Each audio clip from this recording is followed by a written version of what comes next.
আল্লাহর পয়গম্বর মূসা তিনি বলতেছেন এই এলাকার নাম কি? কয় এলাকার নাম মাদায়েন। তোমাদের আব্বার নাম কি? কয় আমাদের আব্বার নাম হলো পয়গম্বর শুআইব। আল্লাহর পয়গম্বর শুআইব আলাইহিস সালাম, মূসা আলাইহিস সালাম তিনি বুঝে গেলেন তিনি পয়গম্বরের দুইজন যুবতী মেয়ের সাথে কথা বলছেন গো, সাধারণ কোনো ফ্যামিলি নয়। আর বিনা কারণে তারা এভাবে বাইরেও আসে নাই। এজন্যই শরীয়ত মহিলাদেরকে ঘর থেকে বের হওয়ার জন্য কিছু শর্ত সারাই দিয়েছে। ওই শর্তগুলা যদি পাওয়া যায় তাহলে মহিলাদের জন্য ঘর থেকে বের হওয়া যায়। তবে শর্ত সাপেক্ষে কোনো পুরুষ যদি ইনকাম করার মতো ব্যবস্থা না থাকে, সংসার চালানোর মতো পুরুষ যদি না থাকে, তাহলে একজন নারী পর্দার ভিতরে থেকে সংসার চালানোর জন্য কর্মের ব্যবস্থা করতে পারে, কর্ম করতে পারে, তার জন্য বৈধ। ভাইরা বন্ধুরা, জন্য মনে রাখবেন আল্লাহর পয়গম্বর মূসা কালিমুল্লাহ তিনি বলতেছেন আমি একটু উপকার যদি আপনাদের করি, আপনারা কি আমার উপকারটুকু নিবেননি? কি করবেন? মূসা নবী কয় আপনাদের উটটারে আমি পানি পান করাবো। কখন ওরা পানি পান করে যাবে আর কখন আপনারা বাড়িতে যাবেন সন্ধ্যা হয়ে যাবে, মেয়ে লোক মানুষ, আমি আপনাদের উটটারে পানি পান করায় দেব। এই বলে মূসা কালিমুল্লাহ তাদের উটটাকে নিয়ে আসলেন। কুয়ার কিনারা আসার পর যেই বালতিটাকে তিনি নিচে ফালান, ওই বালতিটা পানি ভরার পর 70 জন পুরুষে টান দিয়ে উপরে উঠাইতে হয়। কিন্তু আল্লাহর পয়গম্বর মূসা তিনি এই বালতিটাকে নিচে ফালায়া 70 জন পুরুষ যেই বালতিটাকে উঠাইতে হয় ওই বালতি তিনি একাই টান দিয়ে উপরে উঠাইলেন এবং তাদের উটটারে পানি পান করাইলেন। দৃশ্য তারা সবাই দেখল। এই দুইজন যুবতী মেয়ে মূসা কালিমুল্লাহর সাথে আর কোনো কথা বলে নাই। তারা সোজা বাড়ির দিকে চলল। বাবার কাছে যাইয়েই বলতেছে, বাবা আমরা একজন শক্তিশালী পুরুষ, আশ্চর্যজনক একজন বড় দিনদার বুজুর্গ এবং অনেক শক্তিশালী একজন পুরুষের সাক্ষাৎ পেয়েছি। একজন যুবক বাবা প্রশ্ন করেছে, মা তোমরা এত তাড়াতাড়ি আসলা কি করে? অন্যদিন তো এত দেরি তাড়াতাড়ি আসতে পারো না, দেরি হয়, আজ এত তাড়াতাড়ি কি করে?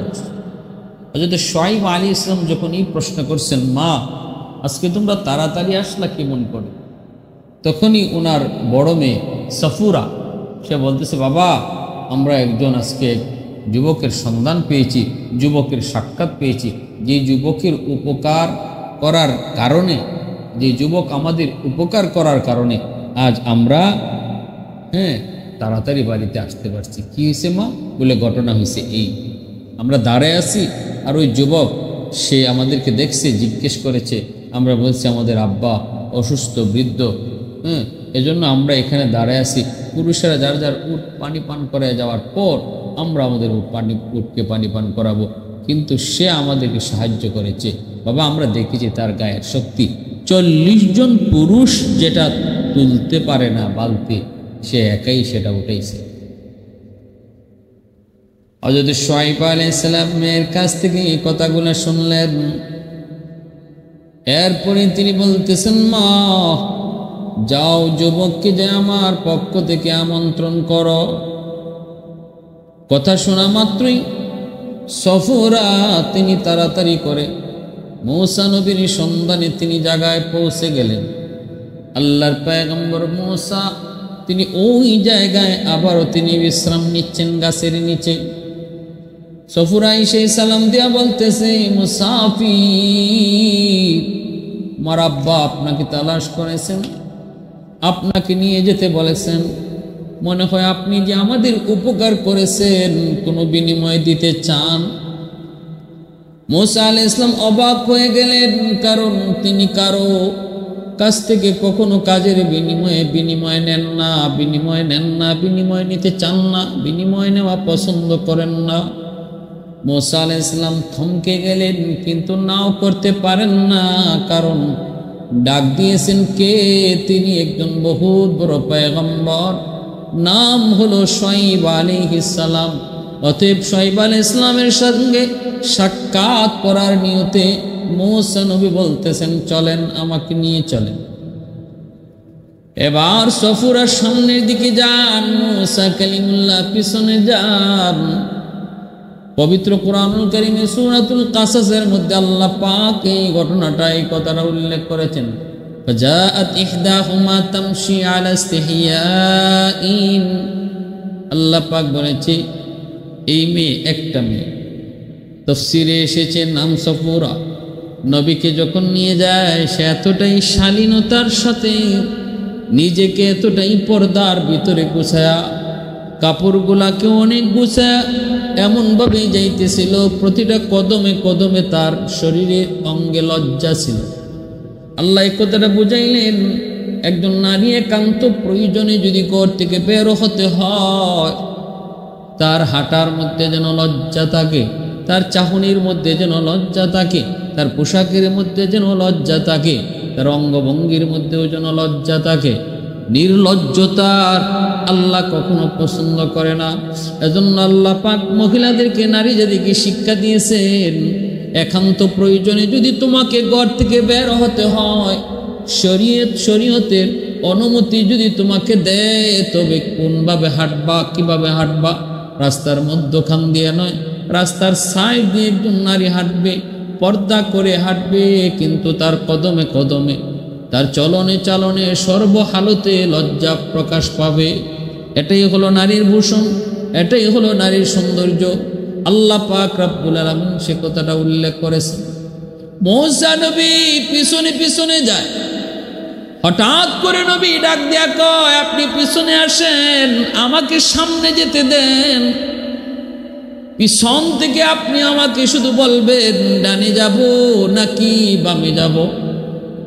মূসা আলাইহিস সালাম যখন থামায় দিলেন আর বললেন, আপনি পিছনে থাকেন, আমি সামনে যাই। আমি রাস্তা চিনব না, চেনার কথাও না, কিন্তু আপনি পিছন থেকে আমাকে রাস্তা চেনায় দেবেন। এইভাবেই সফরা পিছন থেকে রাস্তা চেনায় চেনায় বাড়ি পর্যন্ত নিয়ে আসলেন। মূসা আলাইহিস সালাম পয়গম্বর শুআয়ব আলাইহিস সালামের বাড়িতে ঢুকলেন। সালাম কালামের পর পরিচয় পর্ব। এরপরে শুআয়ব আলাইহিস সালাম বলতেছেন, বাবা তোমাকে এনেছি, কিছু মেহমানদারি করব। মূসা নবী কয়, আল্লাহর পয়গম্বর। তখনও কিন্তু মূসা আলাইহিস সালাম তিনি আল্লাহর নবী না, নবুয়তি পান নাই। তখনও তিনি আল্লাহর পক্ষ থেকে নবুয়তি পান নাই, কিন্তু নবুয়তি পেয়েছেন, স্বীকৃত নবী হলেন শুআয়ব আলাইহিস সালাম। শুআয়ব আলাইহিস সালাম বলতেছে, বাবা যুবক,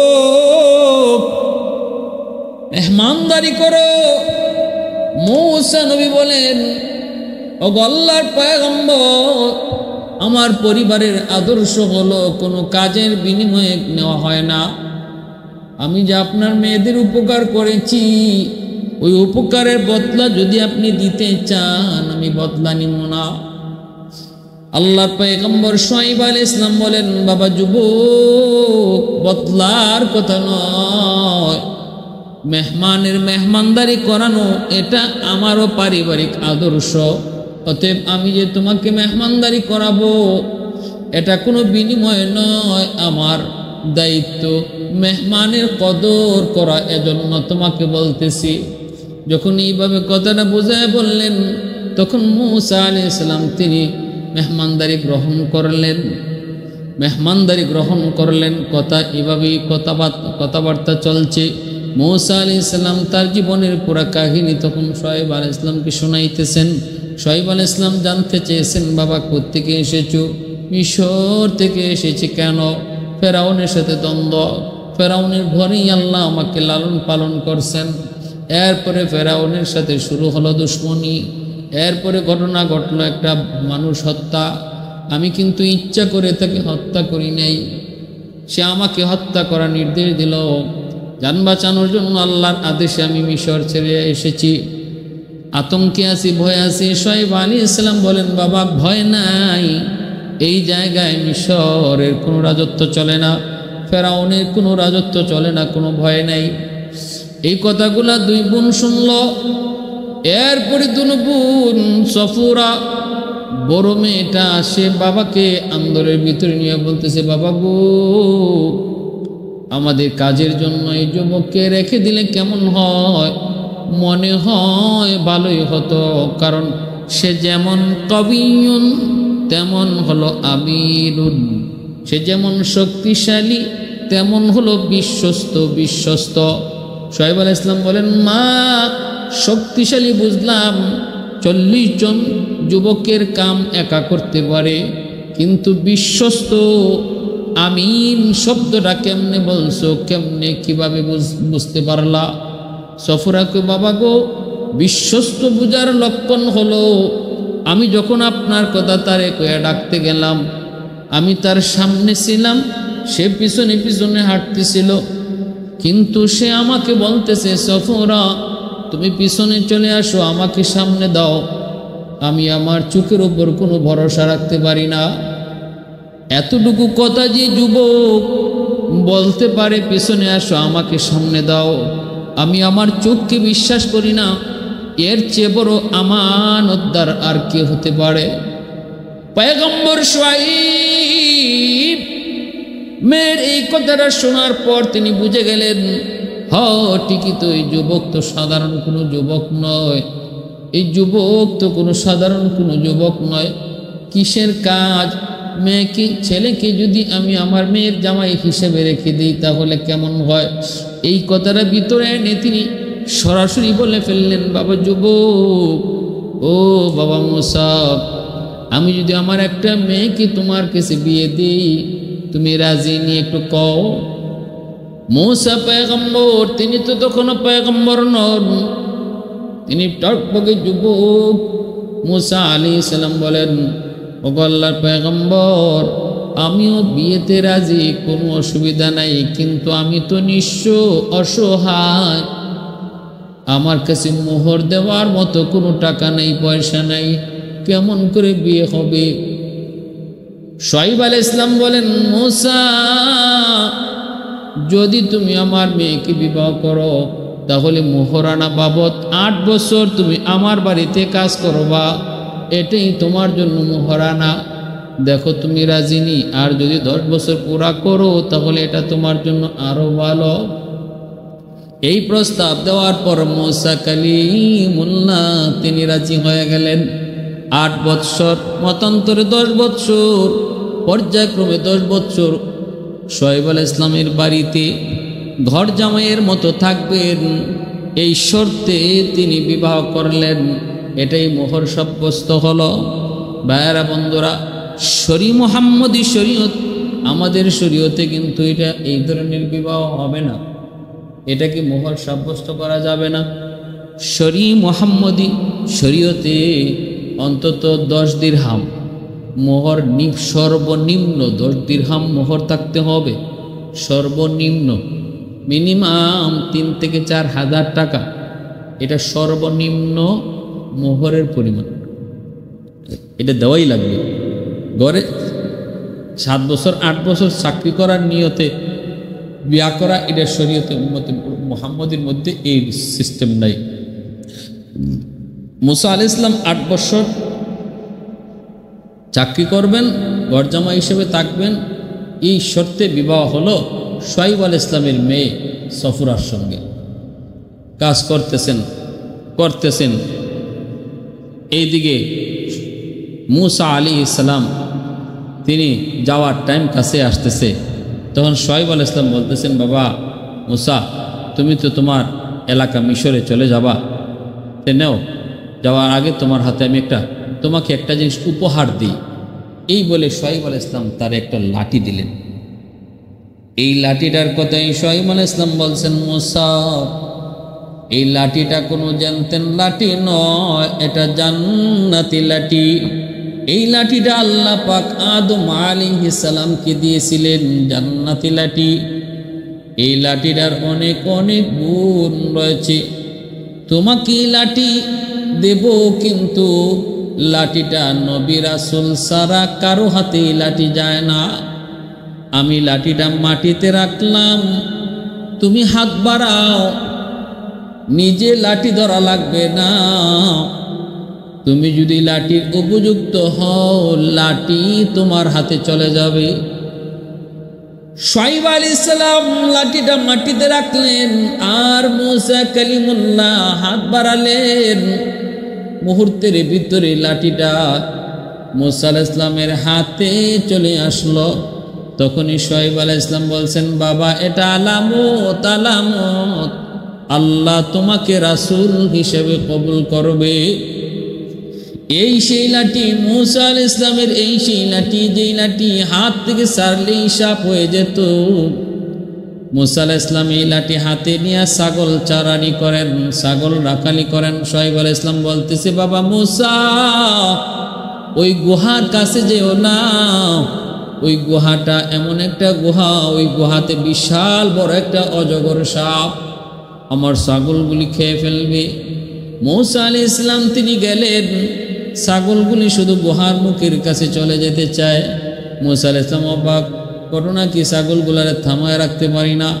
ইনি নিরুপায় হয়ে গাছের নিচে বসে আছেন, আর লাঠিটারে সাইরা বলতেছেন, এরে লাঠি যা আমার ছাগলগুলির পাহারাদারি কর। ওই গুহায় নাকি বিশাল বড় অজগর সাপ, ওই সাপে যেন আমার ছাগলের ক্ষতি করতে না পারে। গাছের নিচে শুয়ে শুয়ে পয়গম্বর তিনি দেখতেছেন সব দৃশ্য। বিশাল বড় অজগর সাপ গুহা থেকে বের হলো, যেন ছাগলগুলি খেয়ে ফেলবে। মুহূর্তের ভিতরেই মূসা নবীর হাতের লাঠি বিশাল অজগর সাপ হয়ে ওই সাপের কাছে যায় ওই গুহার সাপটাকে এমনভাবে দংশন করলো, সাথে সাথে গুহার সাপটা মারা গেল। মূসা আলাইহিস সালাম আয়েশা শুআয়ব আলাইহিস সালামকে ঘটনা শোনাইছেন। শুআয়ব আলাইহিস সালাম তখনও বলছেন, বাবা মূসা আমার মন বলে অল্প দিনের ভিতরে আল্লাহ তোমাকে নবুয়তি দান করবে, অল্প দিনের ভিতরে আল্লাহ তোমাকে রাসূল বানাবে। মূসা আলাইহিস সালাম এইভাবে 8 বছর পুরা করলেন। 8 বছর পুরে আর মাত্র 2 বছর 10 বছর পুরা হবে। সফুরাকে বলতেছেন, বিবি গো আমরা মিশর যাব আমাদের দেশে, বাবাকে একটু বলো কিছু ছাগল পাল যদি দেন তাহলে আমাদের কিছু উপকার হয়। শুআয়ব আলাইহিস সালামের কাছে যখন মেয়ে যায় বলল, বাবা আমরা খালি হাতে মিশর যাব, কেমন করে কিছু যদি দিতেন তাহলে উপকার হতো। শুআয়ব আলাইহিস সালাম বলতেছেন, মা এই বৎসর যতগুলা ছাগল থেকে নর বাচ্চা হবে সব তোমাদের। আল্লাহর কি মর্জি, প্রতিটা ছাগল থেকে নর বাচ্চা হয়েছে, সবগুলা মূসা এবং সফুরার জন্য। দ্বিতীয় বৎসর বলতেছেন যদি মেয়ে বাচ্চা হয় এগুলা সব তোমাদের জন্য। দেখা গেল দ্বিতীয় বৎসরও সব হয়েছে মেয়ে বাচ্চা। এইভাবে দেখা যায় আসার সময় বিশাল বহর নিয়ে মূসা কালিমুল্লাহ মিশরের দিকে রওনা দিয়েছেন। রাস্তার মধ্যেই সেই গারে সেই তুর পাহাড়, রাস্তায় সেই তুর পাহাড় পড়ল, আর সেই তুর পাহাড়েই তিনি আগুন দেখতে পেয়েছেন। বিবি সাপ ছিলেন, তিনি গর্ভবতী, একটু পানি গরম করার জন্য আগুনের প্রয়োজন। মূসা আলাইহিস সালাম পাহাড়ের উপরে আগুন মনে করে তিনি দৌড় দিলেন। যে তিনি দেখতে পেলেন এটা আগুন তো নয়, গাছের পাতার উপরে আগুন জ্বলে। হাত দিয়ে ধরতে চান আগুন দূরে চলে যায়, হাত দিয়ে ধরতে চান আগুন দূরে চলে যায়। এক পর্যায়ে আগুন থেকে জবান চলে আসে, রে মূসা এটা তো আগুন না, এটা আল্লাহ পাকের নূর, তোমাকে এখানে আনা হয়েছে আজ তোমাকে আল্লাহর পক্ষ থেকে নবুয়তি দেওয়া হবে। ওই জায়গাতেই মূসা আলাইহিস সালাম তিনি নবুয়তি পান। আল্লাহর সাথে তুর পাহাড়ে এসেই তিনি কথা বলতেন।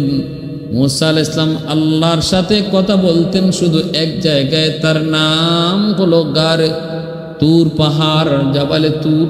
ওই তুর পাহাড়ে এসে তিনি কথা বলতেন। মূসা আলাইহিস সালাম যখনই আল্লাহর সাথে কথা বলতেন, কথা বলার সময় মাঝে মাঝে কিছু ঘটনা ঘটত। মূসা আলাইহিস সালাম একবার আল্লাহর সাথে কথা বলতে তুর পাহাড়ে আসবেন। একজন মহিলা, সন্তান হয় না, মূসা নবীকে পায়া বলতেছে, নবী গো, আজ তো আপনি আল্লাহর সাথে কথা বলতে যাচ্ছেন, আমার সন্তান হয় না, আল্লাহ কেন সন্তান দেন না? আমাকে একটু আপনি এই কথাটা আল্লাহর একটু জিগাইন। মূসা আলাইহিস সালাম আল্লাহরে জিজ্ঞাসা, আল্লাহ, আজকে রাস্তা দিয়ে আসার সময় একজন মহিলা সন্তান তুমি কেন দাও না? কারণ জানতে চেয়েছে, একটু কি বলা যাবে? আল্লাহ তারে বলছেন, মূসা যায় কইও তার ভাগ্যে সন্তান নাই। মূসা আলাইহিস সালাম আয়েশা বলছেন, মা গো, তোমার ভাগ্যে বুঝি সন্তান নাই? মহিলা তো কান্নাকাটি শুরু করছে। মূসা নবী তো চলে গেছেন। এরপরে দেখা যায় একজন দরবেশ বেশ কিছুক্ষণ পরই রাস্তা দিয়ে যান। মহিলার কান্না দেখে দরবেশ কয়, মা কেন কাঁদো? মহিলায় কই, আমার নাকি ভাগ্যে সন্তান নাই, আমার নাকি ভাগ্যে সন্তান নাই, এজন্য কান্দি। তখনই কয়, মা গো, আমারে কিছু খাইতে দিবানি? ওই মহিলায় ওই দরবেশ ফকিরে কিছু খাইতে দিল। সে তখন দোয়া করছে, আল্লাহ, আমি তোমার কাছে হাত উঠাই, তুমি তার সন্তান দিও। এর কয়েক বছর পর মূসা কালিমুল্লাহ ওই পাশ দিয়ে যান। মহিলার কথা মনে হলো, দেখার জন্য তিনি একটু ঢুকলেন। ঢুকা দেখে আশ্চর্য, মহিলার কোলে বাচ্চা।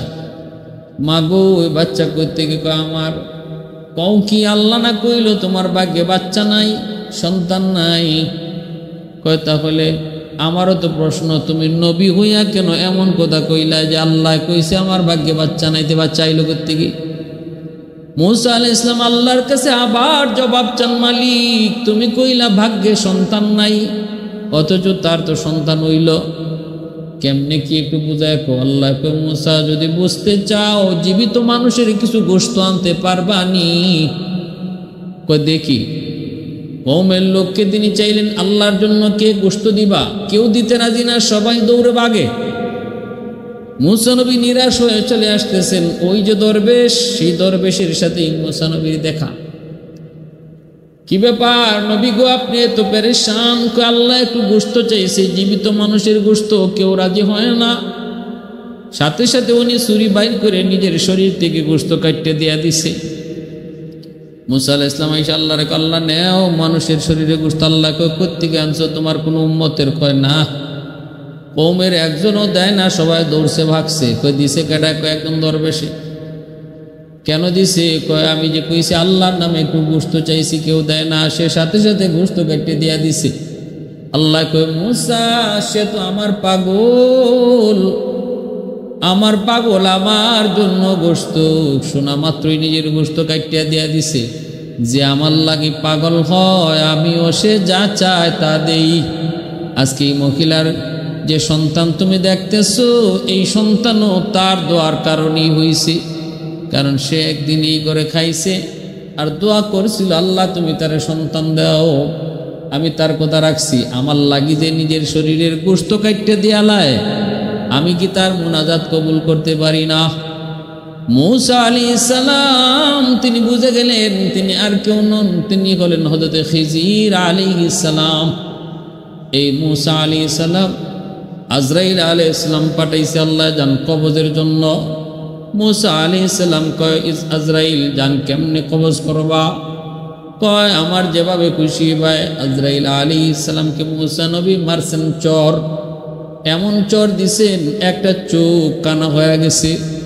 আজরাইল আলাইহিস সালাম আল্লাহর কাছে গিয়া কয়, মালিক, কার কাছে জান কবজ করতে পাঠাইছো? আমারও তো মারছে, চোখ তুইলে ফেলাইছে। আল্লাহ কয়ে দেও, আমি চোখ লাগায় দিতেছি, আর মূসার কাছে যাওয়ান লাগবো না। মূসার বিষয়টা আমি বুঝতেছি। আল্লাহ পাক রব্বুল আলামিন এইবার মূসা আলাইহিস সালাম তিনি তো চলছেন, তিনি তো তিনার মতো চলতেছেন। মূসা আলাইহিস সালাম কোন এক সফর থেকে আসার পথে দেখতে পেলেন কিছু মানুষ একটা কবর খনন করে। মূসা আলাইহিস সালাম বলতেছে, ভাই রে, এটা কার কবর? মানুষেরা কয় আপনার মতোই একজন বুজুর্গ মানুষের কবর। মূসা আলাইহিস সালাম কয় আমি একটু সহযোগিতা করি, অসুবিধা নাই। মূসা নবী তিনি কবরের ভিতরে নামছেন। এইবার এই লোকগুলি কয়, নবী গো, যে মানুষটার জন্যই কবর, এই মানুষটা আপনার মতোই, একটু মাপ নেওয়ার জন্য আপনি একটু শুয়ে দেখেন।